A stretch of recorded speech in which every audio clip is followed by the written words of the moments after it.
Hello. Today I'm going to be taking a look at one of my favorite all-time books, The Eye of the World by Robert Jordan. This is the first book in the absolutely massive Wheel of Time series.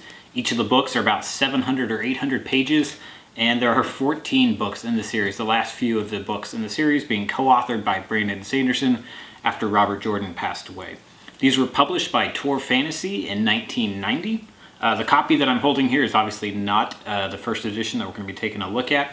This is one of the mass-produced copies of the book, and this is probably the type of book that most people would have probably read as a paperback like this. This particular one would have been printed in the end of 1990 or early 1991. This is actually the 26th printing of this book. It's an incredibly well-selling series. In total, as of several years ago, it had sold about 80 million copies. That number has likely gone up since then, so it's an absolutely huge series and wildly popular. For people that are interested, though, in collecting, the book that we're actually going to be taking a look at is going to be this copy of the book, which is the first edition, first impression hardcover of The Eye of the World by Robert Jordan. So you can see this is a huge book here. We're going to talk a little bit about this book. First off, we'll take a look at it, though.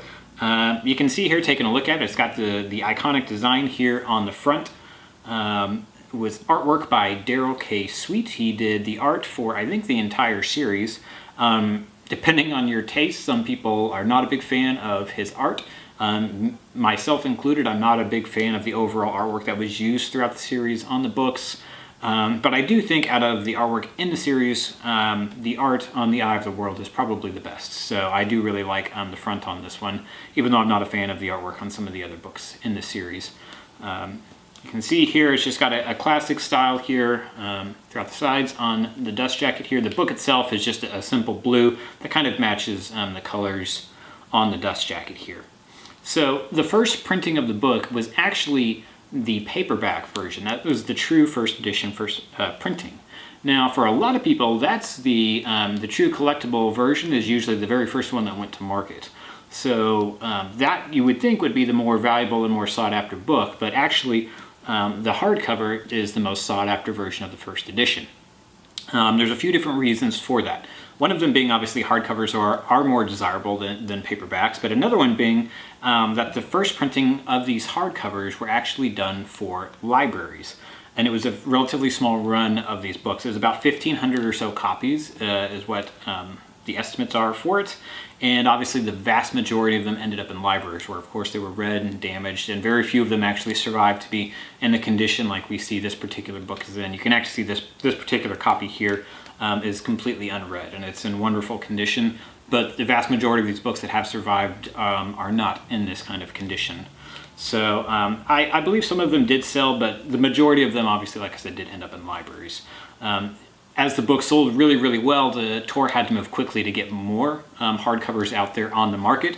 So what they actually did to save some time and get to market faster is they took some of their paperbacks and they rebound them into hardbacks to create some of the later printing. So there's quite a few differences if you're looking in terms of what is different about the first printing of the book versus some of the later printings that occurred. So there's quite a few of those, and we'll go ahead and take a look at what some of those different indicators will be. So obviously the first one that you're going to be looking for is going to be right after the title page. You're going to want to make sure it's going to say first edition, February 1990, and it will have the full number line there at the bottom, including the number 1. That's obviously traditional for a lot of first edition, first impressions, but as I said, they did take some of those paperbacks and rebind them in, so some of those will actually have the full number line as well. So there's a few other things that you need to look for. Another one is going to be that they actually used Gluten Signatures. If you're not familiar with what that is, a signature is going to be where they take pages and batch them together in groups of 16 and then put all of those together to form the whole printing of the book. So the book, you probably won't be able to tell too closely in the video, but looking at the spine here, it'll have all of those signatures all glued in there. Whereas with the trade paperback, it would have just been just a flat from the actual paperback being glued into the hard. So you can tell just looking at the spine whether or not it's the glued-in signatures or a trade paperback that's in there. Another one of the ways that you can tell looking at the book is actually going to be in the dust jacket itself. Now, in the original printing of the book and the original printing of the dust jacket, it will say $24.95 here in the dust jacket. Shortly after the book came out, they actually increased the price up to $27.95. So if you're looking at the dust jacket, that's one of the things you're going to want to be looking for, is making sure that it says $24.95, not $27.95. This is also one of the areas where you're most likely to find some damage to the book. Obviously the dust jackets are fragile, but the insides here where it's white typically tend to tan, and this is actually one of the few flaws on this book. As you can see, it's a little bit of tanning on the dust jacket on the inside here. Now another way you can tell is actually if you remove the dust jacket. Let me go ahead and take the dust jacket off. So another way you can tell is actually looking at the book itself. So real quickly, we'll look at the book. You can see it's very simple on the front and the back. There's really nothing to it. It's just going to be this dark navy blue here. On the spine, though, you're going to have some gold foil here, and it's going to have Tor Fantasy. It's going to have the Eye of the World, the logo, and Robert Jordan's name on there. Now, the difference, though, is on the true first printing of the book, it's going to look exactly like this with the Eye of the World logo. That is the outline. It's also the same logo style that you'll see on the book. It's going to match that, except for it'll be an outline of that. They changed that up on the later printings where they changed the font. I'm not 100% sure why, but they did. So it's a very quick tell looking at the book itself to see what that the logo is different, so you'll know really quickly if it is a true first printing of the book. Something else that makes this particular copy of the book special is the fact that this particular copy has been signed. So you can see it's been signed by Robert Jordan, and below there is a second signature, and that is Darrell K. Sweet. That is, as I said, he is the artist that did the artwork throughout the series. You can see some of it here on the inside of the book, and obviously on the dust jacket.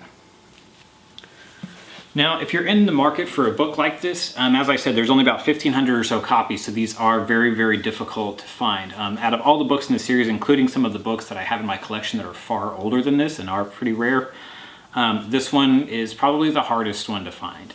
I keep a close eye on the market for these, and traditionally at any given time, I traditionally only really see 1 or 2 copies of this book for sale on the market in terms of being a standalone book. You do find them in series where people are selling the entire lot of the books, all 14 books, traditionally first editions and signed and whatnot. Those collections can get quite expensive, upwards between $3,500 up to $5,000, depending on the condition and whether they're all first printings and signed or whatnot. But in terms of just standalone copies of the book, like I said, there's traditionally 1 or 2 copies, and usually at least one of those copies is in fairly rough condition. In terms of the pricing on there, I have seen some copies that have sold for $1,000 to $1,500 for copies that are not in the best condition, to $1,500 to $1,800 for some that are in good condition, upwards to $2,000 and a little above there. You will traditionally, though, if you're looking for these, I've seen several people that have listed ones that are in really good condition, like this one, that are signed, for about $3,000. So whether or not they're actually going to get that price, I don't know, but that is the price that some people have listed these books for. And as I said, they're very, very difficult to find. The series is very popular. It's sold, like I said, over 80 million copies, so there are quite a few people that are interested, and there's just not very many of them to find.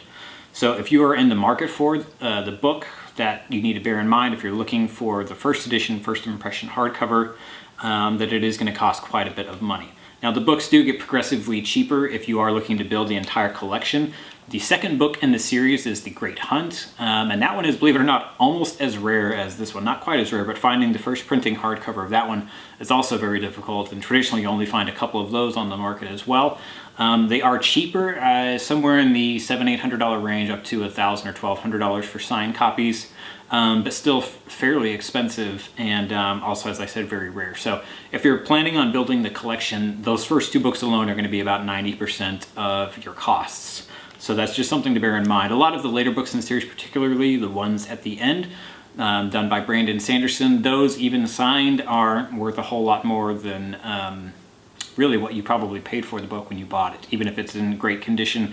And it's just because they were printing so many copies by the end. They were just absolutely mass produced in huge quantities, so it's very, very difficult to or I should say it's very, very easy to find copies of those in great condition and signed. So hopefully you found this video to be interesting. Like I said, this is a first edition, first impression of The Eye of the World, one of my absolute favorite books, and I was so excited when I finally got to have a copy of this. I had always read the cheaper copies of the book, and I still have them, as you can see, for reading purposes, but really, really excited to have that book in my collection. So if you have any questions, go ahead and leave them in the comments below. I try to respond to those as I can. I'll try to get some more videos up in the near future. So thanks again for watching, and have a great day.